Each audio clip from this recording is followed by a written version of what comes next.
What's that, Skip? Shauno's talking about Supercoach again. Let's go.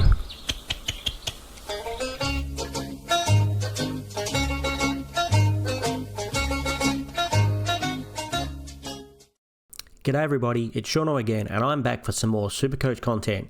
Today we're going to be doing my top 5 mid targets for round 7. Now, I'm not doing them specifically to get into this round. I'm doing as the top 5 mids in the game that if money was no object and team structure was no object, they're the ones I'd be going for. So let's start it off coming in at number 5, George Hwitt. Now, he not only has he been absolutely killing it, he showed us in the last round he is capable of having a high ceiling. 171, his highest score this season, might be his highest score ever. And yes, he is absolutely killing it this season. So in number 5, he has come in at number 5. He's got a 94, a 123, 126, 125, 132. So nice and consistent big 120 plus scores, and then 171. He has shown now he's got that big ceiling, so he's definitely a trade-in target, possibly could be in the top 8. He hasn't shown us in a season before that he can hit these high scores like he has been getting this year. Not consistently anyway, but maybe this is his year. So I think he deserves, with a 171 last week, position number 5. All right. Next one. The next player who we're going to come in at number 4. Who's going to be number 4? Andy Bradshaw. Andy Bradshaw is also having a fantastic season. He is going at an average of 124, which is very, very nice. If we have a look at his season so far, he's got 101, 106, 131, 135, 155, and 120. No scores less than 100. He has a very high floor. As we can see, the lowest score so far is 101, and he is a great captain choice, very consistent, pumping out the scores. 155 shows he can go big. Potentially, I think he can go bigger. He could even have a bigger game in his system if everything works out. You're never sure if everything's going to work out, but if it does, I think he is definitely going to be a top 8 midfielder by the looks of things at the moment. So he's another one that I'd be targeting. I already have them in my team, but if I had 642k to go, I'd definitely be targeting. Okay, so the next one, coming in at position number 3, Nick Daicos.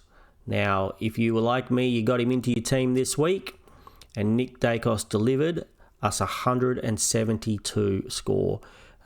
Beautiful. Had a tag for a little bit. They gave up on it. Last week he had a tag, and he worked through it. So he is averaging 114 so far, with scores of 66, 98, 125, 94, 134, and 172. If we take out the Bedford tag from the first game where he really got shut down, he's been pretty good, even in the other games where he tried to tag. So he's also got a low floor. He's 94 is his lowest score. And 98, so they're not too bad, and we all know he can go big. 172 is an awesome score. Potentially he can go bigger. At the moment, sitting at about 600k. Right, who came in at number 2? Now, I have to say that the difference between number 2 and number 1 is very slim, and there's not much between them both. Okay, so it was hard to pick, but I ended up picking, coming in at number 2, Zack Butters. Zack Butters is also having a brilliant year. He had been injured. He came back last week, and he just decided it was like he never missed a beat. He came back and smashed it straight away.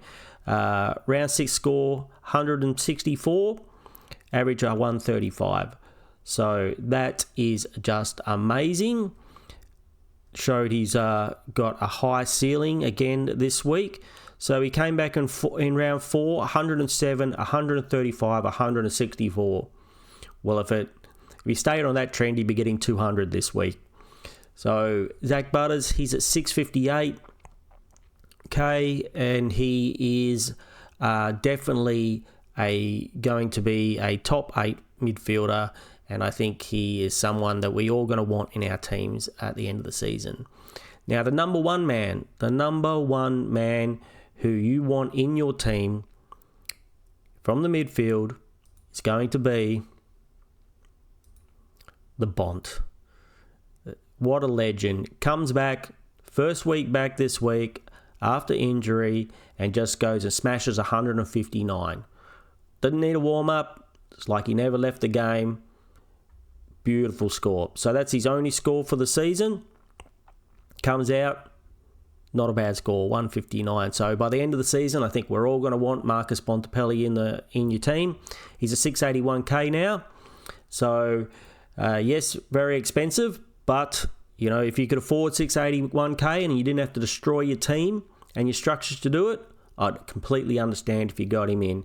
So again, here was the top 5, everybody. So we had at number 5, we had George Hwitt, having a magnificent season. He's doing very, very well. At number 4, we've got Andy Bradshaw, also having a brilliant season. Seems super consistent, does have a high ceiling. Dacos, unbelievable. He's just a man you're going to have in your team at the end of the season. Butters, the same. You're going to want this man in your team. He's capable of very, very large scores and very regularly. And then the Bont. You cannot have a team at the end of the season without the Bont. At some point, we're all going to have to get the Bont. It's just going to be a matter of when you can afford him. Okay, everybody, that was my top 5. What do you think? Leave me a comment down below, hit that subscribe button, and give my video a thumbs up. Now, we're going to be doing these videos fairly regularly, so we'll see you next time. Hope you enjoyed it. Have a great day. Take it away, Skip.